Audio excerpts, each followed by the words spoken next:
CNE news में आप सभी का स्वागत है और अब लेते हैं खबर विशेष की ये खबर। चंडीगढ़ शहर की राजनीति इस समय एक बड़े विस्फोटक विवाद से दहल उठी है। भाजपा के पार्षद कुलजीत सिंह संधू पर लगे गंभीर आरोपों ने न सिर्फ सियासी माहौल गरमा दिया है बल्कि आगामी नगर निगम हाउस की बैठक को भी बेहद तूफानी बना दिया है। यह मामला अब सिर्फ एक शिकायत तक सीमित नहीं रहा बल्कि पूरी राजनीतिक जंग का रूप ले चुका है। नगर निगम चुनाव 2021 में गांव धनौस से जुड़े भाजपा उम्मीदवार कुलजीत सिंह संधू पर बेहद गंभीर आरोप लगे हैं कि फर्जी शपथ पत्र, जाली 10वीं सर्टिफिकेट, धोखाधड़ी और साजिश। आरोप इतना बड़ा है कि यदि जांच में सही पाया गया तो पूरी चुनाव प्रक्रिया पर भी सवाल खड़ा हो सकता है। शिकायतकर्ता कुलदीप सिंह ने सीधे एसएसपी और राज्य चुनाव आयुक्त को लिखित शिकायत देकर दावा किया है और आरोप लगाया है कि आरोपी ने यानी कुलजीत सिंह ने चुनाव लड़ने के लिए फर्जी दस्तावेजों का सहारा लिया और नियमों को धता बता दिया। कुलदीप सिंह जो शिकायतकर्ता है ने शिकायत में जानकारी दी कि खेल कैसे हुआ। चुनाव लड़ने के लिए 10वीं पास होना जरूरी है। आरोपी 10वीं पास नहीं था, फिर भी फर्जी सर्टिफिकेट बनवाकर खुद को योग्य बताया और वार्ड नंबर 14 धनौस से चुनाव मैदान में उतर गया। इससे भी बड़ा खुलासा, शपथ पत्र में खुद कथित आरोपी यानी कि कुलजीत सिंह ने लिखा है कि उसने 2021 में नोएडा यानी उत्तर प्रदेश के राष्ट्रीय शिक्षा संस्थान से 10वीं पास की है। अब उठ रहे बड़े सवाल, जब चुनाव 2020-21 में था तो उसी साल 10वीं पास कैसे? क्या पहले फर्जी सर्टिफिकेट लगाया गया और बाद में असली दिखाने की कोशिश की गई? क्या यह पूरा खेल पहले से रचा गया? क्या चुनावी षड्यंत्र था ये सब? जनता के साथ धोखा। शिकायतकर्ता ने शिकायत में कहा है कि वोटरों को झूठे दस्तावेज दिखाकर गुमराह किया गया और लोकतंत्र के साथ खिलवाड़ हुआ। अब जांच की मांग तेज हो गई है। आरटीआई के जरिए सर्टिफिकेट की सच्चाई सामने लाने की तैयारी। नोएडा से सर्टिफिकेट लेने की पूरी प्रक्रिया जांच के घेरे में। अज्ञात लोगों की मिली भगत की आशंका, अगर आरोप साबित हुआ तो चुनाव रद्द हो सकता है, आपराधिक केस दर्ज भी हो सकता है। शिकायतकर्ता का दावा है कि चंडीगढ़ की राजनीति में बड़ा भूचाल आ सकता है। फिलहाल पूरा मामला जांच के इंतजार में है, लेकिन सवाल यही, क्या चुनाव जीतने के लिए फर्जीवाड़ा हुआ? आपको बता दें शिकायत किसने और कैसे दी।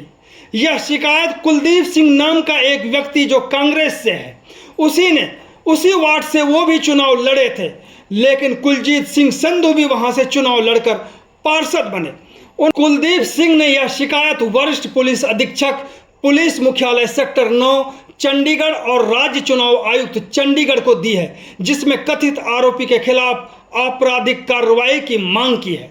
फिलहाल संधू पर गंभीर आरोपों से सियासी तापमान बढ़ गया है। संधू पर आरोप है कि उन्होंने एमसी चुनाव के दौरान फर्जी शपथ पत्र और कथित जाली 10वीं प्रमाण पत्र के जरिए चुनाव लड़ा। इस मुद्दे ने अब राजनीतिक तूल पकड़ लिया है और विपक्ष को बड़ा हथियार मिल गया है। इस घटना के बाद से कांग्रेस और आम आदमी पार्टी के लोग बेहद गदगद और खुश हैं, क्योंकि उन्हें बड़ा मुद्दा जो मिल गया है। आगामी नगर निगम हाउस मीटिंग में यह मामला जोरदार तरीके से उठने के पूरे आसार हैं। कांग्रेस और आम आदमी पार्टी इस मुद्दे को सड़क से लेकर सदन तक उठाने की तैयारी में जुट गई है। जोरदार विरोध और हंगामे की तैयारी अभी से शुरू हो गई है। दोनों ही पार्टियां भाजपा को घेरने की रणनीति अभी से तैयार कर रही है।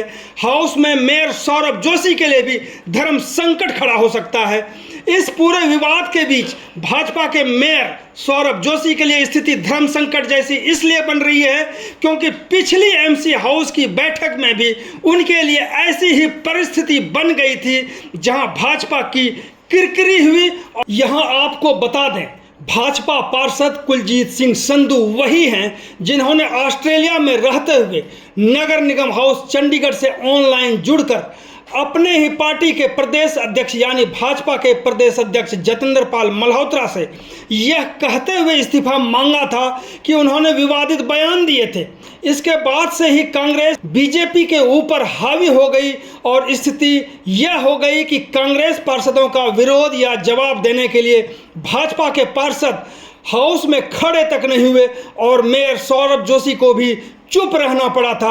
ऐसी स्थिति में आज एक नया मोड़ आते हुए एक नया बखेड़ा खड़ा हो गया। इस संबंध में पक्ष जानने के लिए कुलजीत संधू से संपर्क करने की कोशिश की, व्हाट्सएप कॉल भी किया गया, लेकिन उनसे संपर्क नहीं हो पाया। हालांकि अन्य मीडिया घराने ने उनका वर्जन छापते हुए यह लिखा है, अपने ऊपर लगाए गए सभी आरोपों को पूरी तरह से झूठा, निराधार और बेबुनियाद बताया है। उन्होंने कहा है कि नगर निगम चुनाव के दौरान 10वीं कक्षा के प्रमाण पत्र और शपथ पत्र के साथ प्रस्तुत किए गए सभी दस्तावेज पूरी तरह से सही और सत्य है।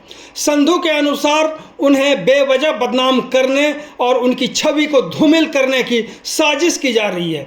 उन्होंने यह भी कहा है कि विदेश से लौटने के बाद शिकायतकर्ता के ऊपर कानूनी कार्रवाई करेंगे। इस प्रकार से सियासी पारा एमसी चुनाव से पहले ही चरम पर पहुंच चुका है। CNE न्यूज के साथ बने रहने के लिए आप सभी का बहुत बहुत धन्यवाद।